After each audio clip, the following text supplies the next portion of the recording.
This is the moment the world believed. Cape Verde might actually do it. They might knock Argentina out of the round of 32. For a few seconds, in a stadium in Miami, that is not a fantasy, it is the score. This is the story of how a team the size of a small city made the rest of us believe it too. Cape Verde is 10 islands in the Atlantic, off the west coast of Africa, near Senegal. About 500,000 people live there. That is a mid-sized city, scattered across a small country in the middle of the ocean. And until this summer, it had never been to a World Cup. Almost none of this team grew up on the islands.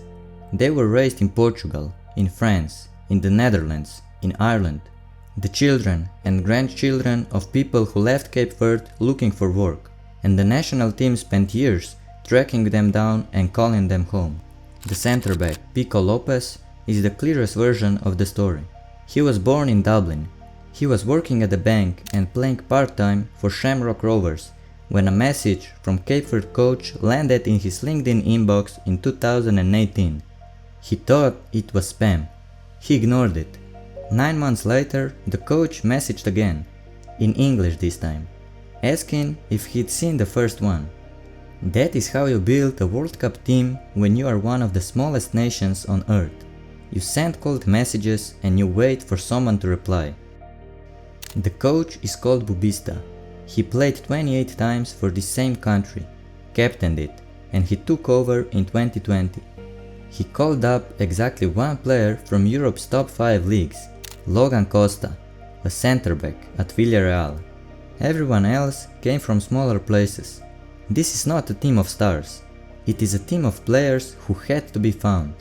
Hold that in your head, the size of it, the unlikeliness of it, before any football even happens. Everything that comes next only lands if you hold on to that. Their first game was against Spain, the European champions, the second team in the world against the 67. It finished 0-0, and the reason it finished 0-0 has a name. Vozinha, the goalkeeper, 40 years old, who made 7 saves and did not let Spain pass him once. His name means little voice. But by the end of the night, he definitely wasn't little anymore. Vozinha started the tournament almost unknown, with a few thousand people following him online. Within a day of the Spain game, his following had exploded. Millions of them, overnight. His mother had been unable to get a visa in time to watch the first game in person. By the next one, she was in the stands in Miami. That draw was huge. But nobody yet believed it could become something serious. A result like that against Spain is the kind of thing that happens once. A heroic night, a goalkeeper standing on his head. And then the small team goes home, the way small teams do. First games usually deceive. Argentina lost their opening match in 2022 and then won the whole tournament. One result is a story. It isn't proof yet. Then came Uruguay, 2-time world champions, and the side that had drawn their opener and needed this win, so they came for it. In the 21st minute, Kevin Pina stood over a free kick 35 yards out and drove it through the wall and into the corner. Cape Verde's first goal in the history of the World Cup, and the first team on record to score their first World Cup goal straight from a free kick. It put the small islands ahead of a giant. Uruguay hit back before halftime. Araujo in the 44th, Canobio deep in first half stoppage time, and suddenly it was 2-1 the other way. Then the second half turned it again. In the 61st minute, a substitute named Helio Varela pounced on a loose ball and made it 2-2. 2 games against 2 of the most historically famous football nations in the sport, and Cape Verde had taken a point from each. And now the story was getting harder to look away from. You could put Spain down to a night of luck. 2 of them, back to back, against Spain and Uruguay both. That was becoming something you wanted to follow. The last group game was Saudi Arabia, another draw. And then the match settled. Cape Verde had finished second in their group and gone through to the knockout round. The least populous nation ever to do it. Not the team that lost bravely and went home. The team that was still playing when bigger names had already flown out. That's where it stopped being a lovely one-off and turned into something real. 3 games, unbeaten, into the last 32.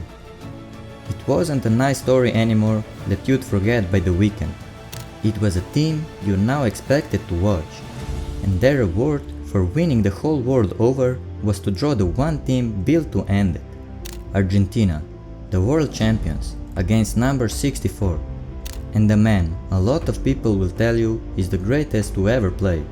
A country of 45 million against a country of 500,000. Cape Verde is barely 1% of Argentina's population, standing across the halfway line from Lionel Messi.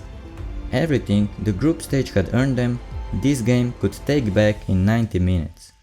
Messi scored in the 29th minute, his 20th World Cup goal, a record that belongs to nobody else, taken with the ease of a man who has done it his whole life. 1-0, exactly the way everyone expected the night to go. For 30 minutes it stayed that way, and it felt like the fairy tale had found its limit. Then, in the 59th minute, Leroy Duarte got the ball, turned, and struck it past Emiliano Martinez. His first goal for Cape Verde. 1-1 against the world champions, and the feeling that had taken 3 weeks to build came roaring back in a single second. Argentina pushed, and this is where Vuzinha turned the game into something people will describe for years. In the 63rd minute, Messi broke into the box, 1-on-1, and Vuzinha came off his line and blocked the shot with his body. 10 minutes later, Messi stood over a free kick just outside the box and took it quickly. Vuzinha was still setting his wall and curled it toward the top corner. Vuzinha threw his whole body across the goal and got a hand to it. Save after save, 8 of them across the 90 minutes, 4 of them on the best player in the world. A 40-year-old goalkeeper from a country that had never been here was refusing to let the game end the way it was supposed to. It went to extra time. 2 minutes in, Lisandro Martinez struck, and Argentina led again, 2-1, and now, surely, that was that. It was the 103rd minute. Sidney Lopez Cabral picked the ball up wide on the left, cut inside past McAllister, and curled it with his right foot into the far top corner. A defender, a fullback from the islands, scoring one of the goals of the tournament against the world champions in the 103rd minute of a World Cup knockout game. He had promised his family that if he scored, he would find them, and he sprinted straight into the stands to his mother and his girlfriend because he had made a promise and he was going to keep it. 2-2. The whole stadium stunned into silence and then noise. It lasted 8 minutes. In the 111th, Messi floated the ball into the box, Christian Romero rose to meet it, and the header glanced off Cape Verde's Dini Borges on its way in. An own goal. 3-2. The cruelest possible way for it to end. Not beaten, deflected. Vuzinha still had to make 2 more saves in the minutes that were left, keeping the score at a single goal, doing his job to the very last whistle of a game already gone. When it was over, Cape Verde's players were on the ground, and Vuzinha went to them, lifting them back to their feet.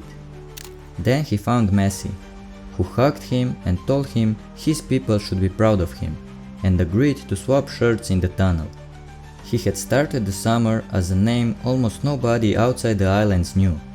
He finished it as one of the faces of the tournament, followed by millions, hugged by Messi, a hero in a country that had never had one on this stage before.